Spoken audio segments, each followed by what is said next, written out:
In Medan, Indonesia, residents moved their belongings to higher shelves because the floodwaters still haven't receded. Many try to salvage their water-damaged furniture while sighing over the hardship nature has brought them. Mau perasaan apa, mau campur sedih, mau apa mau dibilang. Udah berserah diri aja, pasrah aja udah. Ikhlas. Yang penting ikhlas aja lah.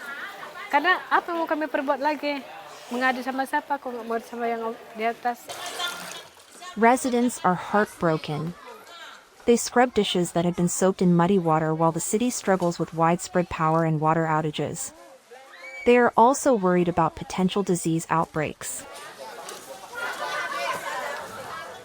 To protect the community's health, Tzu Chi volunteers rushed to the front lines with bread, bottled water, and other supplies, hoping to ensure residents would not fall ill due to contaminated food. Perasaan saya bahagia bisa membantu mereka yang terdampak banjir, ya kan. Walaupun sederhana, semoga bermanfaat bagi mereka. In Medan, the flooding left the entire first floor of many homes submerged.